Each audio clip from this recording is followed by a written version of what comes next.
ಸ್ನೇಹಿತರೆ, ಈ ವಿಡಿಯೋದಲ್ಲಿ 2026ರ SSLC ಮಾದರಿ ಪ್ರಶ್ನೆ ಪತ್ರಿಕೆ 3ರಲ್ಲಿ ಕೊಟ್ಟಿರುವಂತಹ ಜೀವಶಾಸ್ತ್ರದ ಪ್ರಶ್ನೆಗಳಿಗೆ ಉತ್ತರ ಯಾವ ರೀತಿ ಬರೀಬೇಕು, ಅಂಕಗಳನ್ನು ಯಾವ ರೀತಿ ನಿಗದಿಪಡಿಸಿದ್ದಾರೆ ಅನ್ನೋದನ್ನ ತಿಳ್ಕೊಳ್ಳೋಣ. ಮೊದಲ ಒಂದು ಪ್ರಶ್ನೆ, ಬಹು ಆಯ್ಕೆ ಪ್ರಶ್ನೆಗಳು 26ನೇದು. ಕೆಳಗಿನವುಗಳಲ್ಲಿ ಸಸ್ಯ ಪತ್ರರಂಧ್ರದ ಕಾರ್ಯವೆಂದರೆ ಅಂತ ಕೇಳಿದ್ದಾರೆ. ಪತ್ರರಂಧ್ರದ ಕಾರ್ಯ ಅನಿಲಗಳ ವಿನಿಮಯ ಆಗಿದೆ. ಸೊ ಇಲ್ಲಿ ಎ ಉತ್ತರ ಸರಿಯಾದ ಆಯ್ಕೆ ಆಗಿರುತ್ತದೆ. ಪತ್ರರಂಧ್ರ ಬಾಷ್ಪ ವಿಸರ್ಜನೆ ಕಾರ್ಯ ಕೂಡ ನಿರ್ವಹಿಸುವಂತದ್ದು, ಆದರೆ ಆ ಆಪ್ಷನ್ ಇಲ್ಲಿ ಕೊಟ್ಟಿಲ್ಲ. 27ನೇದು, ಸಸ್ಯಗಳ ದ್ವಿತೀಯ ಅನುವರ್ತನೆಗೆ ಕಾರಣವಾದ ಸಸ್ಯ ಹಾರ್ಮೋನ್ ಯಾವುದು ಅಂತ ಕೇಳಿದ್ದಾರೆ. ಸಾಮಾನ್ಯವಾಗಿ ಯಾವುದೇ ಒಂದು ಅನುವರ್ತನೆ ಆಕ್ಸಿನ್ ಅನ್ನುವಂತಹ ಹಾರ್ಮೋನ್ ನಿಂದ ನಡೆಯುವಂತದ್ದು. ಸೊ ಇಲ್ಲಿ ಎ ಉತ್ತರ ಆಕ್ಸಿನ್ ಸರಿಯಾದ ಆಯ್ಕೆ ಆಗಿದೆ. 28ನೇದು, ಮಾನವರಲ್ಲಿ ಲೈಂಗಿಕ ಸಂಪರ್ಕದಿಂದ ಸಾಮಾನ್ಯವಾಗಿ ಹರಡುವ ಬ್ಯಾಕ್ಟೀರಿಯಾ ಸೋಂಕು ಯಾವುದು ಅಂತ ಕೇಳಿದ್ದಾರೆ. ಸೊ ಬ್ಯಾಕ್ಟೀರಿಯಾ ಸೋಂಕನ್ನು ಇಲ್ಲಿ ಗುರುತಿಸಬೇಕು. ಗೊನೋರಿಯಾ ಅನ್ನುವಂಥದ್ದು ಬ್ಯಾಕ್ಟೀರಿಯಾದಿಂದ ಹರಡುವಂತಹ ಲೈಂಗಿಕ ಕಾಯಿಲೆಯ ಒಂದು ಸೋಂಕು ಆಗಿದೆ. ಇನ್ನು ಒಂದು ಅಂಕದ ಪ್ರಶ್ನೆಗಳು. ಮೊದಲನೇದು, ಸ್ತನಿಗಳಲ್ಲಿ ರಕ್ತದ ಇಮ್ಮಡಿ ಪರಿಚಲನೆಯು ಸ್ಥಿರ ಉಷ್ಣತೆಯನ್ನು ನಿರ್ವಹಿಸಲು ಅತ್ಯಗತ್ಯ ಹೇಗೆ ಅಂತ ಕೇಳಿದ್ದಾರೆ. ಉತ್ತರ, ಇಮ್ಮಡಿ ಪರಿಚಲನೆಯು ದೇಹಕ್ಕೆ ಹೆಚ್ಚು ಸುಸ್ಥಿರ ಪ್ರಮಾಣದಲ್ಲಿ ಆಕ್ಸಿಜನ್ ಪೂರೈಕೆ ಮಾಡುತ್ತದೆ, ಸ್ಥಿರ ದೇಹ ತಾಪ ಹೊಂದಲು ಅಗತ್ಯವಾದ ಹೆಚ್ಚಿನ ಶಕ್ತಿಯನ್ನು ಉತ್ಪಾದಿಸುತ್ತದೆ ಅಂತ 2 ಸೆಂಟೆನ್ಸ್ ಅನ್ನು ತಾವಿಲ್ಲಿ ಬರೀಬೇಕಾಗ್ತದೆ. ಪ್ರತಿಯೊಂದಕ್ಕೂ ಅರ್ಧ ಅಂಕ ಇರುವಂತದ್ದು. ನಂತರ 30ನೇದು, ಕೇಸರ ಮಾತ್ರ ಹೊಂದಿರುವ ಹೂಗಳಲ್ಲಿ ಸ್ವಕೀಯ ಪರಾಗಸ್ಪರ್ಶ ಸಾಧ್ಯವೇ? ನಿಮ್ಮ ಉತ್ತರವನ್ನ ಸಮರ್ಥಿಸಿ ಅಂತ ಹೇಳಿದ್ದಾರೆ. ಸಾಧ್ಯ ಇಲ್ಲ, ಏಕೆಂದ್ರೆ ಹೂವು ಏಕಲಿಂಗಿಯಾಗಿದೆ. ಹೂವು ಕೇವಲ ಪುರುಷ ಸಂತಾನೋತ್ಪತ್ತಿ ಭಾಗವನ್ನ ಹೊಂದಿದೆ. ಈ ಕಾರಣ ಬರೆದಾಗ ಇಲ್ಲಿ 1 ಅಂಕವನ್ನ ಪಡ್ಕೊಳ್ತೀರಿ. ನಂತರ ಒಂದು ವ್ಯಾಖ್ಯಾನ ಕೇಳಿದ್ದಾರೆ. DNA ಸ್ವಪ್ರತೀಕರಣ ಎಂದರೇನು?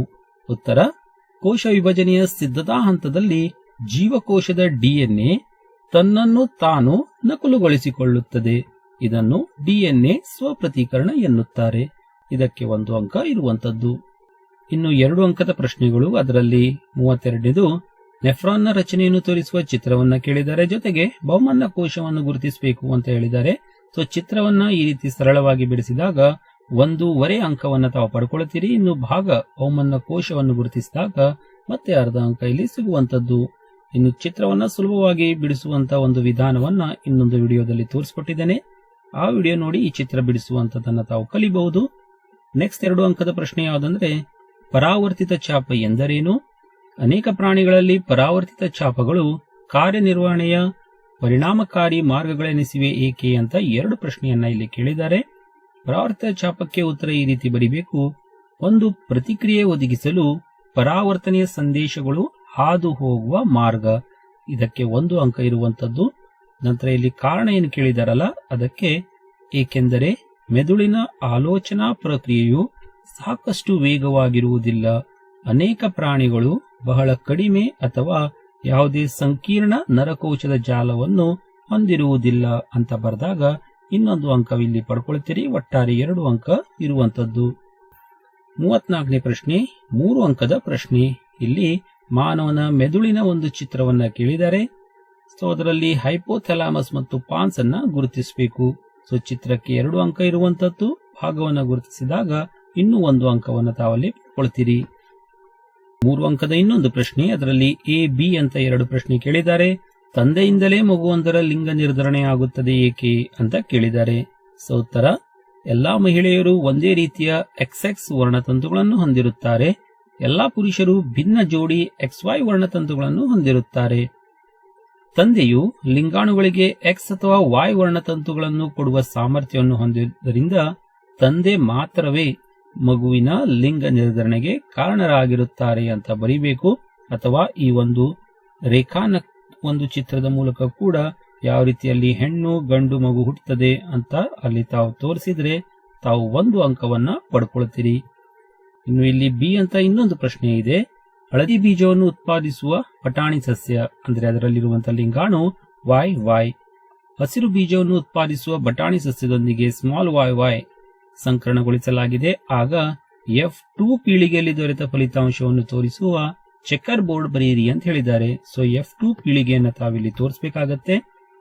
ಮೊದಲಿಗೆ ಈ ರೀತಿ ಕೋಷ್ಟಕವನ್ನು ಹಾಕೊಳ್ಬೇಕು. ಇಲ್ಲಿ ಕ್ಯಾಪಿಟಲ್ Y, ನಂತರ ಇಲ್ಲಿ ಸ್ಮಾಲ್ y ಬರೆಯುವಂತದ್ದು. ಅದೇ ರೀತಿ ಕ್ಯಾಪಿಟಲ್ Y, ಸ್ಮಾಲ್ y ಇವೆರಡೂ ಕೂಡಿಸಿದಾಗ ಕ್ಯಾಪಿಟಲ್ Y ಬರ್ತದೆ. ಇವೆರಡನ್ನು ಕೂಡಿಸಿದಾಗ ಕ್ಯಾಪಿಟಲ್ ಮತ್ತೆ ಸ್ಮಾಲ್ y ಬರುವಂತದ್ದು. ಇದು ಮತ್ತೆ ಇದನ್ನ ಕೂಡಿಸಿದಾಗ ಕ್ಯಾಪಿಟಲ್ ಮತ್ತು ಸ್ಮಾಲ್ y ಬರ್ತದೆ. ನಂತರ ಕೊನೆಯಲ್ಲಿ 2 ಸ್ಮಾಲ್ y ಬರುವಂತದ್ದು. ಕೆಲವೊಮ್ಮೆ ಈ ಪ್ರಶ್ನೆಗೆ ಅನುಪಾತವನ್ನ ಕೇಳ್ತಾರೆ. ಇಲ್ಲಿ ವ್ಯಕ್ತರೂಪ ಅನುಪಾತ 3:1, ಜೀನ್ ನಮೂನೆ 1:2:1 ಆಗಿದೆ. ಇಲ್ಲಿ ಅಥವಾ ಅಂತ ಇನ್ನೊಂದು ಪ್ರಶ್ನೆ ಕೇಳಿದ್ದಾರೆ. ಕೆಂಪು ಹೂ ಬಿಡುವ ಎತ್ತರದ ಬಟಾಣಿ ಸಸ್ಯವನ್ನು ಬಿಳಿ ಹೂ ಬಿಡುವ ಗಿಡ್ಡನೆಯ ಬಟಾಣಿ ಸಸ್ಯದೊಂದಿಗೆ ಸಂಕರಣಗೊಳಿಸಲಾಗಿದೆ. ಇಲ್ಲೂ ಕೂಡ ತಾವು F2 ಪೀಳಿಗೆಯಲ್ಲಿ ದೊರೆತ ಫಲಿತಾಂಶವನ್ನ ಚೆಕ್ಕರ್ ಬೋರ್ಡ್ ಸಹಾಯದಿಂದ ಬರೀಬೇಕು. ಸೊ ಮೊದಲಿಗೆ ಈ ಒಂದು ಲಿಂಗಾಣುಗಳನ್ನ ನೋಡೋಣ, ಅಥವಾ ಇದನ್ನ ಜೀನ್ಸ್ಗಳು ಅಂತ ಹೇಳ್ತೇವೆ. ಇಲ್ಲಿ ಕ್ಯಾಪಿಟಲ್ ಟಿ ಮತ್ತೆ ಕ್ಯಾಪಿಟಲ್ ಆರ್ ಇದೆ, ಸ್ಮಾಲ್ ಟಿ ಸ್ಮಾಲ್ ಆರ್ ಇದೆ. ಇವೆರಡನ್ನು ಸಂಕರಣಗೊಳಿಸಿದಾಗ ಅಲ್ಲಿ ನಾವು F1 ದಲ್ಲಿ capital T small T, capital R small R ಅನ್ನ ಪಡ್ಕೊಳ್ತೇವೆ. ಸೊ ಅದನ್ನ F2 ದಲ್ಲಿ ಬರೀಬೇಕಾಗತ್ತೆ. F2 ದಲ್ಲಿ ಬರೆಯುವಾಗ ತಾವಿಲ್ಲಿ ನೋಡ್ತಾ ಇದ್ದೀರಿ, ಎಲ್ಲಾ ಕಡೆ T R T R T R ಮತ್ತೆ ಟಿ ಆರ್ ಇದೆ. ಆದರೆ ಸ್ಟಾರ್ಟಿಂಗ್ 2 ಕ್ಯಾಪಿಟಲ್ ಇದೆ, ಕೊನೆಗೆ 2 ಸ್ಮಾಲ್ ಇರುವಂತದ್ದು. ನಂತರ ಇಲ್ಲಿ 1 ಕ್ಯಾಪಿಟಲ್ 1 ಸ್ಮಾಲ್, ನಂತರ ಇಲ್ಲಿ ಟಿ ಸ್ಮಾಲ್ ಆರ್ ಕ್ಯಾಪಿಟಲ್ ಆಗಿರುವಂತದ್ದು. ಇಲ್ಲಿ ಯಾವ ರೀತಿ ಬರ್ಕೊಂಡಿದ್ದೀರಾ ಅದನ್ನೇ ಈ ಕಂಬ ಸಾಲುಗಳಲ್ಲೂ ಕೂಡ ಬರ್ಕೊಳ್ಬೇಕು. ನಂತರ ಇವುಗಳನ್ನ ಕೂಡಿಸಿ ಬರೆಯುವಂತದ್ದು. ಇಲ್ಲಿ ತಾವು ನೋಡಬಹುದು ಕ್ಯಾಪಿಟಲ್ ಟಿ, ನಂತರ ಕ್ಯಾಪಿಟಲ್ ಆರ್ ಗಳು ಇರುವಂತದ್ದು. ಇದೇ ರೀತಿ ತಾವಿಲ್ಲಿ ಎಲ್ಲವನ್ನ ಕೂಡಿಸಿ ಬರೆದಾಗ ಈ ಒಂದು ಕೋಷ್ಟಕ ಅಥವಾ ಚೆಕ್ಕರ್ ಬೋರ್ಡ್ ಕಂಪ್ಲೀಟ್ ಆಗ್ತದೆ. ಇದಕ್ಕೆ 3 ಅಂಕ ಇರುವಂತದ್ದು. 36ನೇ ಪ್ರಶ್ನೆ ಎ ಬಿ ಅಂತ ಕೇಳಿದ್ದಾರೆ. ಎ ದಲ್ಲಿ ಹುಲ್ಲು, ಕಪ್ಪೆ, ಹಾವು ಒಂದು ಆಹಾರ ಸರಪಳಿಯನ್ನು ಕೊಟ್ಟು ಈ ಆಹಾರ ಸರಪಳಿಯಲ್ಲಿ ಮೊದಲ ಪೋಷಣಾ ಸ್ತರದಲ್ಲಿ 100 ಜೂಲ್ನಷ್ಟು ಶಕ್ತಿಯ ಪ್ರಮಾಣ ಕಂಡು ಬಂದರೆ ಮೂರನೇ ಪೋಷಣಾ ಸ್ತರದ ಜೀವಿಯಲ್ಲಿ ಶಕ್ತಿಯ ಪ್ರಮಾಣವನ್ನು ಕಂಡುಹಿಡಿಯಿರಿ ಅಂತ ಕೊಟ್ಟಿದ್ದಾರೆ. ಶೇಕಡ 10ರ ನಿಯಮದ ಪ್ರಕಾರ 10ರಷ್ಟು ಶಕ್ತಿ ಮಾತ್ರ ಮುಂದಿನ ಪೋಷಣಾ ಹಂತಕ್ಕೆ ತಲುಪುತ್ತದೆ. ಅಂದ್ರೆ ಇಲ್ಲಿ ಮೊದಲ ಪೋಷಣಾ ಸ್ತರದಲ್ಲಿ 100 ಜೂಲ್ದಷ್ಟು ಶಕ್ತಿ ಇದೆ. ಅಂದ್ರೆ ಎರಡನೇ ಪೋಷಣಾ ಸ್ತರಕ್ಕೆ ಅಲ್ಲಿ 10% ಅಂದ್ರೆ 10 ಜೂಲ್ನಷ್ಟು ಶಕ್ತಿ ಮಾತ್ರ ಅಲ್ಲಿ ಸಂಚಾರ ಆಗುವಂತದ್ದು. ಆದರೆ ಇಲ್ಲಿ ಮೂರನೇ ಪೋಷಣಾ ಸ್ತರ ಅಂತ ಕೇಳಿದ್ದಾರೆ. ಸೊ ಮೂರನೇ ಪೋಷಣಾ ಸ್ತರ ಅಂದ್ರೆ ಹಾವು ಈ ಒಂದು ಪೋಷಣಾ ಸ್ತರಕ್ಕೆ ಹೋದಾಗ 10ರ 10% ಅಂದ್ರೆ ಅಲ್ಲಿ 1 ಜೂಲ್ನಷ್ಟು ಶಕ್ತಿ ಮಾತ್ರ ಸಂಚಾರ ಆಗ್ತದೆ ಅಂತ ಬರೆದಾಗ ತಾವಿಲ್ಲಿ 1 ಅಂಕವನ್ನ ಪಡ್ಕೊಳ್ತೀರಿ. ಬೀದ್ರಲ್ಲಿ ಏನ್ ಕೇಳಿದ್ದಾರೆ, ಒಂದು ವೇಳೆ ನಾವು ಉತ್ಪಾದಿಸುವ ಎಲ್ಲಾ ತ್ಯಾಜ್ಯಗಳು ಜೈವಿಕ ವಿಘಟನೀಯವಾಗಿದ್ದರೆ ಇದು ಪರಿಸರದ ಮೇಲೆ ಪರಿಣಾಮ ಉಂಟು ಮಾಡುವುದಿಲ್ಲವೇ? ಉತ್ತರವನ್ನು ಸಮರ್ಥಿಸಿ ಅಂತ ಹೇಳಿದ್ದಾರೆ. ಸೊ ಜೈವಿಕ ವಿಘಟನೀಯ ತ್ಯಾಜ್ಯಗಳು ದುರ್ವಾಸನೆಯನ್ನು ಬಿಡುಗಡೆ ಮಾಡಿ ಪರಿಸರ ಮಾಲಿನ್ಯವನ್ನು ಉಂಟು ಮಾಡುತ್ತದೆ. ನಂತರ ಜೈವಿಕ ವಿಘಟನೀಯ ತ್ಯಾಜ್ಯಗಳು ಹಾಕುವ ಸ್ಥಳಗಳು ಕೀಟಗಳು ಪಿಡುಗುಗಳಿಗೆ ಆಶ್ರಯ ತಾಣವಾಗಿರುತ್ತದೆ ಮತ್ತು ರೋಗಗಳನ್ನು ಹರಡುತ್ತವೆ. ಈ ರೀತಿಯಾದಂತ 2 ಇಲ್ಲಿ ಸಮರ್ಥನೆಯ ಉತ್ತರವನ್ನು ಕೊಟ್ಟಾಗ ಅಥವಾ 2 ವಾಕ್ಯಗಳಲ್ಲಿ ಅದನ್ನ ತಾವು ಆ ವಿವರಣೆಯನ್ನ ಕೊಟ್ಟಾಗ 2 ಅಂಕವನ್ನ ಪಡ್ಕೊಳ್ತೀರಿ. ಸೊ ಇಲ್ಲಿ ಉತ್ತರ ಇದೇ ರೀತಿಯಾದಂತ ವಾಕ್ಯ ರಚನೆ ಮಾಡಬೇಕಂತಿಲ್ಲ. ತಾವು ಸ್ವಂತ ವಾಕ್ಯಗಳಲ್ಲಿ ಈ ಒಂದು ಉತ್ತರದಲ್ಲಿ ಅರ್ಥ ಬರುವಾಗೆ ವಿವರಿಸಿದಾಗ ಕೂಡ 2 ಅಂಕವನ್ನ ತಾವಲ್ಲಿ ಪಡ್ಕೊಳ್ತೀರಿ. ಇನ್ನು 4 ಅಂಕದ ಒಂದು ಪ್ರಶ್ನೆಯನ್ನ ಕೇಳಿದ್ದಾರೆ. ಅಲ್ಲೂ ಕೂಡ ಎ ಮತ್ತೆ ಬಿ ಇದೆ. ಇದರಲ್ಲಿ ಸಸ್ಯಗಳಲ್ಲಿ ಕ್ಸೈಲಮ್ ಅಂಗಾಂಶದಿಂದ ನಿರವಯವ ವಸ್ತುಗಳು ಹೇಗೆ ಸಾಗಿಸಲ್ಪಡುತ್ತದೆ ವಿವರಿಸಿ ಅಂತ ಕೊಟ್ಟಿದ್ದಾರೆ. ಉತ್ತರ, ಸಸ್ಯದ ಎಲ್ಲಾ ಭಾಗಗಳನ್ನು ತಲುಪುವ ಕಾಲುವೆಗಳ ನಿರಂತರ ವ್ಯವಸ್ಥೆಯನ್ನು ನಿರ್ಮಿಸಲು ಕ್ಸೈಲಮ್ ಅಂಗಾಂಶದಲ್ಲಿ ನಳಿಕೆಗಳು ಮತ್ತು ಟ್ರೇಕಿಡ್ಗಳು ಪರಸ್ಪರ ಸಂಪರ್ಕ ಹೊಂದಿವೆ. ಈ ವಾಕ್ಯಕ್ಕೆ ಅರ್ಧ ಅಂಕವನ್ನ ಕೊಡಲಾಗ್ತದೆ. ನಂತರ ಬೇರುಗಳಲ್ಲಿ ಮಣ್ಣಿನ ಸಂಪರ್ಕದಲ್ಲಿರುವ ಜೀವಕೋಶಗಳು ಸಕ್ರಿಯವಾಗಿ ಅಯಾನುಗಳನ್ನು ಹೀರಿಕೊಳ್ಳುತ್ತದೆ. ಇದಕ್ಕೆ ಅರ್ಧ ಅಂಕ ಇದೆ. ಇದು ಬೇರು ಮತ್ತು ಮಣ್ಣಿನ ನಡುವೆ ಅಯಾನುಗಳ ಸಾರತೆಯಲ್ಲಿ ವ್ಯತ್ಯಾಸವನ್ನುಂಟು ಮಾಡುತ್ತದೆ. ಇದಕ್ಕೆ ಮತ್ತೆ ಅರ್ಧ ಅಂಕ ಸಿಗ್ತದೆ. ಇದೇ ರೀತಿ ಮಣ್ಣುಗಳಿಂದ ಬೇರುಗಳಿಗೆ ನೀರು ಚಲಿಸುವಂತದ್ದು. ನಂತರ ಎಲೆಗಳ ಜೀವಕೋಶದಿಂದ ಆವಿಯಾಗುವ ನೀರಿನ ಅಣುಗಳು ಶೋಷಣವನ್ನುಂಟು ಮಾಡುವುದರಿಂದ ಬೇರುಗಳ ಕ್ಸೈಲಮ್ ಕೋಶಗಳಿಂದ ನೀರು ಎಳೆದುಕೊಳ್ಳಲು ಸಹಾಯವಾಗುತ್ತದೆ. ಈ ರೀತಿ ಬರೆದಾಗ ಮತ್ತೆ ಅರ್ಧ ಅಂಕ ಇರುವಂತದ್ದು. ಆದ್ದರಿಂದ ಇದಕ್ಕೆ ಉತ್ತರವನ್ನ ಈ ರೀತಿ ಪಾಯಿಂಟ್ಗಳಲ್ಲಿ ತಾವು ವಿವರಿಸಬೇಕಾಗ್ತದೆ. ಸೊ 2 ಅಂಕಗಳನ್ನ ತಾವಲ್ಲಿ ಪಡ್ಕೊಳ್ತೀರಾ. ಇನ್ನು ಬೀದ್ರಲ್ಲಿ ಸಸ್ಯಗಳು ತ್ಯಾಜ್ಯ ಪದಾರ್ಥಗಳನ್ನು ಹೊರಹಾಕಲು ಬಳಸುವ ಯಾವುದಾದರೂ 4 ವಿಧಾನವನ್ನ ಕೇಳಿದ್ದಾರೆ. ಇಲ್ಲಿ 6 ವಿಧಾನಗಳನ್ನ ತಿಳಿಸ್ಕೊಡ್ತಾ ಇದ್ದೇನೆ. ಅದರಲ್ಲಿ ಯಾವ್ದಾದ್ರೂ 4 ವಿಧಾನಗಳನ್ನ ಬರಿಬೇಕು. ಬಾಷ್ಪ ವಿಸರ್ಜನೆಯ ಮೂಲಕ ಹೆಚ್ಚಾದ ನೀರನ್ನು ಹೊರಹಾಕುತ್ತವೆ. ಎಲೆಗಳನ್ನು ಉದುರಿಸುವ ಮೂಲಕ ವಿಸರ್ಜನೆಯನ್ನ ಮಾಡುತ್ತದೆ. ತಮ್ಮ ಸುತ್ತಲಿರುವ ಮಣ್ಣಿಗೆ ತ್ಯಾಜ್ಯ ವಸ್ತುಗಳನ್ನು ವಿಸರ್ಜಿಸುವ ಮೂಲಕ ದ್ಯುತಿಸಂಶ್ಲೇಷಣೆ ಸಂದರ್ಭದಲ್ಲಿ ಆಕ್ಸಿಜನ್ ಅನ್ನು ಹೊರಹಾಕುತ್ತದೆ. ತ್ಯಾಜ್ಯ ವಸ್ತುಗಳು ಜೀವಕೋಶದ ರಸದಾನಿಗಳಲ್ಲಿ ಸಂಗ್ರಹವಾಗುತ್ತದೆ. ಅಂಟುಗಳು ಮತ್ತು ರಾಳಗಳ ರೂಪದಲ್ಲಿ ಹಳೆಯ xylem ಸಂಗ್ರಹವಾಗುತ್ತದೆ. ಇದರಲ್ಲಿ ಯಾವುದೇ 4 ಅಂಶವನ್ನು ತಾವು ಬರಿಬೇಕು. ಇನ್ನು ಅಥವಾ ಅಂತ ಇನ್ನೊಂದು ಪ್ರಶ್ನೆ ಇದೆ. ಅಲ್ಲೂ ಕೂಡ ಎ ಬಿ ಅಂತ 2 ಪ್ರಶ್ನೆ ಕೇಳಿದ್ದಾರೆ. ಇದರಲ್ಲಿ ಮಾನವನ ಸಣ್ಣ ಕರುಳಿನಲ್ಲಿ ನಡೆಯುವ ಜೀರ್ಣಕ್ರಿಯೆಯನ್ನು ವಿವರಿಸಿ ಅಂತ ಹೇಳಿದ್ದಾರೆ. ಸೊ ಈ ರೀತಿ ಪಾಯಿಂಟ್ಗಳನ್ನ ಬರಿಬೇಕು. ಮೊದಲನೇದಾಗಿ ಯಕೃತ್ತಿನಿಂದ ಸ್ರವಿಕೆಯಾಗುವ ಪಿತ್ತರಸವು ಆಮ್ಲೀಯ ಆಹಾರವನ್ನು ಕ್ಷಾರೀಯಗೊಳಿಸುತ್ತದೆ. ಪಿತ್ತರಸದ ಲವಣಗಳು ಸಂಕೀರ್ಣ ಕೊಬ್ಬಿನ ದೊಡ್ಡ ಕಣಗಳನ್ನು ಚಿಕ್ಕ ಚಿಕ್ಕ ದುಂಡು ಕಣಗಳಾಗಿ ವಿಭಜಿಸಿ ಕಿಣ್ವಗಳ ಕಾರ್ಯಕ್ಷಮತೆಯನ್ನು ಹೆಚ್ಚಿಸುತ್ತವೆ. ಮೆದೋಜೀರಕ ರಸದಲ್ಲಿರುವ ಟ್ರಿಪ್ಸಿನ್ ಪ್ರೋಟೀನ್ ಅನ್ನು ಜೀರ್ಣಿಸುತ್ತದೆ. ಮೆದೋಜೀರಕ ರಸದಲ್ಲಿರುವ ಲೈಪೇಸ್ ಎಮಲ್ಸೀಕರಣಗೊಂಡ ಕೊಬ್ಬುಗಳನ್ನು ವಿಭಜಿಸುತ್ತದೆ. ಕರುಳಿನ ರಸವು ಪ್ರೋಟೀನ್ಗಳನ್ನು ಅಮೈನೋ ಆಮ್ಲಗಳಾಗಿ, ಸಂಕೀರ್ಣ ಕಾರ್ಬೋಹೈಡ್ರೇಟ್ಗಳನ್ನು ಗ್ಲೂಕೋಸ್ ಮತ್ತು ಕೊಬ್ಬುಗಳನ್ನು ಕೊಬ್ಬಿನ ಆಮ್ಲ ಮತ್ತು ಗ್ಲಿಸರಲ್ ಆಗಿ ಪರಿವರ್ತಿಸುತ್ತದೆ. ಇಷ್ಟು ಪ್ರತಿಯೊಂದು ಪಾಯಿಂಟ್ ಬರೆದಾಗ ಅಲ್ಲಿ ತಾವು 3 ಅಂಕಗಳನ್ನ ಪಡ್ಕೊಳ್ತೀರಿ. ಇನ್ನು ಬಿದ್ರಲ್ಲಿ ಮಾನವನ ಶ್ವಾಸಕೋಶದಲ್ಲಿ ಅಲ್ವಿಯೋಲೈಗಳ ಪ್ರಮುಖ ಕಾರ್ಯವೇನು ಅಂತ ಕೇಳಿದ್ದಾರೆ. ಅಲ್ವಿಯೋಲೈಗಳ ಕಾರ್ಯ ನಾವು ಉಸಿರಾಡುವ ಗಾಳಿ ಮತ್ತು ನಮ್ಮ ದೇಹದ ರಕ್ತದ ನಡುವೆ ಅನಿಲಗಳ ವಿನಿಮಯಕ್ಕೆ ಸುಲಭಗೊಳಿಸುವಂತ ಕಾರ್ಯ ಮಾಡುತ್ತದೆ ಮತ್ತು ತೆಗೆದುಕೊಂಡ ಗಾಳಿಯಲ್ಲಿನ ಆಮ್ಲಜನಕ ರಕ್ತಕ್ಕೆ ವಿಸರಣೆಗೊಳ್ಳಲು ಸಹಾಯ ಮಾಡುತ್ತದೆ. ಅದೇ ರೀತಿ ಇಂಗಾಲದ ಡೈಆಕ್ಸೈಡ್ ರಕ್ತದಿಂದ ಅಲ್ವಿಯೋಲೈಗಳಿಗೆ ವಿಸರಣೆಗೊಳ್ಳಲು ಕೂಡ ಸಹಾಯ ಮಾಡುವಂತದ್ದು. ಸೊ ಇಷ್ಟು ಪಾಯಿಂಟ್ಗಳಿಗೆ ಇನ್ನೂ 1 ಅಂಕ ತಾವಲ್ಲಿ ಪಡ್ಕೊಳ್ತೀರಿ. ಇನ್ನು ಕೊನೆಯದಾಗಿ 38ನೇ ಪ್ರಶ್ನೆ 5 ಅಂಕದ ಪ್ರಶ್ನೆ.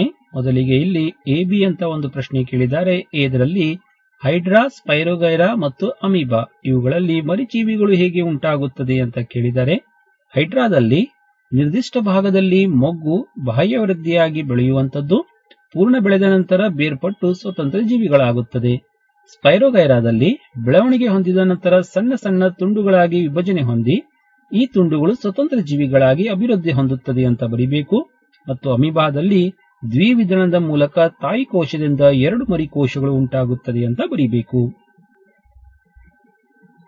ಸೊ ಪ್ರತಿಯೊಂದಕ್ಕೂ ಇಲ್ಲಿ 1 ಅಂಕ ಇರುವಂತದ್ದು. ಇನ್ನು ಬಿದಲ್ಲಿ ನಿಷೇಚನ ನಂತರ ಹೂವಿನಲ್ಲಾಗುವ ಬದಲಾವಣೆಗಳೇನು ಅಂತ ಕೇಳಿದ್ದಾರೆ. ನಿಷೇಚನದ ನಂತರ ಯುಗ್ಮಜ ಉಂಟಾಗುತ್ತದೆ. ಯುಗ್ಮಜವು ಹಲವು ಬಾರಿ ವಿಭಜನೆ ಹೊಂದಿ ಭ್ರೂಣವನ್ನು ಉಂಟು ಮಾಡುತ್ತದೆ. ಅಂಡಾಣು ಒಂದು ಒರಟಾದ ಪದರವನ್ನು ಬೆಳೆಸಿಕೊಂಡು ನಿಧಾನವಾಗಿ ಬೀಜವಾಗಿ ಪರಿವರ್ತನೆಗೊಳ್ಳುತ್ತದೆ. ಅಂಡಾಶಯವು ಕ್ಷಿಪ್ರವಾಗಿ ಬೆಳೆದು ಮಾಗಿ ಹಣ್ಣಾಗುತ್ತದೆ. ಪುಷ್ಪದಳ, ಪುಷ್ಪಪತ್ರ, ಕೇಸರಗಳು ಶಲಾಕಾಗ್ರ ಸುಕ್ಕಾಗಿ ಉದುರಿ ಹೋಗುತ್ತದೆ. ಇಷ್ಟು ಪಾಯಿಂಟ್ಗಳನ್ನ ಬರೆದಾಗ 2 ಅಂಕವನ್ನ ಪಡ್ಕೊಳ್ತೀರಿ. ಇನ್ನು 5 ಅಂಕಕ್ಕೆ ಅಥವಾ ಅಂತ ಇನ್ನೊಂದು ಪ್ರಶ್ನೆಯನ್ನ ಕೇಳಿದ್ದಾರೆ. ಅಲ್ಲೂ ಕೂಡ ಎ ಮತ್ತೆ ಬಿ ಅಂತ 2 ಪ್ರಶ್ನೆಗಳು ಕೇಳಿರುವಂತದ್ದು. ಇದರಲ್ಲಿ ಸ್ತ್ರೀಯರಲ್ಲಿ ನಿಷೇಚನಗೊಂಡ ಅಂಡವು ಗರ್ಭಕೋಶದಲ್ಲಿ ಹೇಗೆ ಭ್ರೂಣವಾಗಿ ಬೆಳೆಯುತ್ತದೆ ಅಂತ ಕೇಳಿದ್ದಾರೆ. ಇನ್ನು ಅದರಲ್ಲಿ ಇನ್ನೊಂದು ಪ್ರಶ್ನೆ ಕೇಳಿದ್ದಾರೆ. ತಾಯಿಯ ಗರ್ಭದಲ್ಲಿ ಈ ಭ್ರೂಣವು ಹೇಗೆ ಪೋಷಣೆಯನ್ನು ಪಡೆಯುತ್ತದೆ ಅಂತ ಕೇಳಿದ್ದಾರೆ. ಉತ್ತರ: ನಿಷೇಚನಗೊಂಡ ಅಂಡವು ವಿಭಜಿಸಿ ಜೀವಕೋಶಗಳ ಗೋಳ ಭ್ರೂಣಾಂಕರವನ್ನು ಉಂಟು ಮಾಡುತ್ತದೆ. ಇದಕ್ಕೆ 1 ಅಂಕವನ್ನ ಇಲ್ಲಿ ಕೊಟ್ಟಿದ್ದಾರೆ. ಗರ್ಭಕೋಶದ ಒಳಸ್ತರಿಯ ಮೇಲೆ ಅಂಟಿಕೊಂಡು ಅಂಗಗಳನ್ನು ಬೆಳೆಸಿಕೊಂಡು ಭ್ರೂಣವಾಗುತ್ತದೆ. ಜರಾಯು ತಟ್ಟೆಯಂತ ರಚನೆಯಾಗಿದ್ದು ಗರ್ಭಕೋಶದ ಗೋಡೆಯೊಳಗೆ ಅಂಟಿಕೊಂಡಿದೆ. ಇದಕ್ಕೆ ಅರ್ಧ ಅಂಕ ಇರುವಂತದ್ದು. ಇನ್ನು ಜರಾಯುವಿನ ಕಾರ್ಯವನ್ನ ಬರಿಬೇಕು. ಇದು ತಾಯಿಯಿಂದ ಭ್ರೂಣಕ್ಕೆ ಗ್ಲೂಕೋಸ್ ಮತ್ತು ಆಕ್ಸಿಜನ್ ಹಾದು ಹೋಗಲು ವಿಶಾಲವಾದ ಮೇಲ್ಮೈಯನ್ನು ಒದಗಿಸುತ್ತದೆ. ಇದಕ್ಕೆ 1 ಅಂಕ ಇರುವಂತದ್ದು. ಇನ್ನು ಬಿದ್ರಲ್ಲಿ ಮನುಷ್ಯರಲ್ಲಿ ಪುರುಷ ಸಂತಾನೋತ್ಪತ್ತಿ ವ್ಯೂಹದ ವೃಷಣಗಳು ಮತ್ತು ವೀರ್ಯನಾಳದ ಕಾರ್ಯವನ್ನ ಕೇಳಿದ್ದಾರೆ. ವೃಷಣದ ಕಾರ್ಯ: ಇದು ವೀರ್ಯಾಣುಗಳು ಮತ್ತೆ ಟೆಸ್ಟೋಸ್ಟಿರಾನ್ ಹಾರ್ಮೋನ್ ಅನ್ನು ಉತ್ಪತ್ತಿ ಮಾಡುತ್ತದೆ. ಇದಕ್ಕೆ 1 ಅಂಕ ಇರುವಂತದ್ದು. ವೀರ್ಯನಾಳದ ಕಾರ್ಯ: ಇದರ ಸ್ರವಿಕೆಯು ವೀರ್ಯಗಳ ಸಾಗಾಣಿಕೆಯನ್ನು ಸುಲಭಗೊಳಿಸುತ್ತದೆ ಮತ್ತು ಇದರ ಸ್ರವಿಕೆಯು ವೀರ್ಯಗಳಿಗೆ ಪೋಷಣೆಯನ್ನು ಕೂಡ ಒದಗಿಸುತ್ತದೆ. 2 ಒಂದು ಕಾರ್ಯ ಬರೆದಾಗ ಮತ್ತೆ ಅರ್ಧ ಅಂಕ ಪಡ್ಕೊಳ್ತೀರಿ. ಒಟ್ಟಾರೆ ಈ ಒಂದು ಪ್ರಶ್ನೆಗೆ ತಾವು 2 ಅಂಕವನ್ನ ಪಡ್ಕೊಳ್ತೀರಿ. ಸ್ನೇಹಿತರೆ, ಇದಿಷ್ಟು ಮಾಡೆಲ್ ಕ್ವಶನ್ ಪೇಪರ್ 3ರಲ್ಲಿ ಕೇಳಿದಂತಹ ಜೀವಶಾಸ್ತ್ರದ ಪ್ರಶ್ನೆಗಳ ಉತ್ತರಗಳ ವಿಶ್ಲೇಷಣೆ ಮತ್ತು ಅಂಕಗಳ ಹಂಚಿಕೆಯನ್ನು ತಿಳಿಸಿಕೊಟ್ಟಿದ್ದೇನೆ. ಇನ್ನು ಮುಂದಿನ ವಿಡಿಯೋದಲ್ಲಿ ಮಾಡೆಲ್ ಕ್ವಶನ್ ಪೇಪರ್ 4 ಇದರಲ್ಲಿ ಕೇಳಿರುವಂತಹ ಪ್ರಶ್ನೋತ್ತರಗಳನ್ನು ತಿಳಿದುಕೊಳ್ಳೋಣ. ಇವೆಲ್ಲ ವಿಡಿಯೋಗಳನ್ನು ನೋಡಬೇಕಂದ್ರೆ ತಾವು ಚಾನಲ್ ಸಬ್ಸ್ಕ್ರೈಬ್ ಮಾಡ್ರಿ. ಪ್ಲೇ ಲಿಸ್ಟ್ ಅಲ್ಲಿ ಆ ಒಂದು ವಿಡಿಯೋಗಳನ್ನ ಅಲ್ಲಿ ಆ ಲಿಂಕ್ ಕೊಟ್ಟಿದ್ದೇನೆ, ಅಲ್ಲಿಂದ ವಿಡಿಯೋಗಳನ್ನ ತಾವು ನೋಡಬಹುದು. ಧನ್ಯವಾದಗಳು.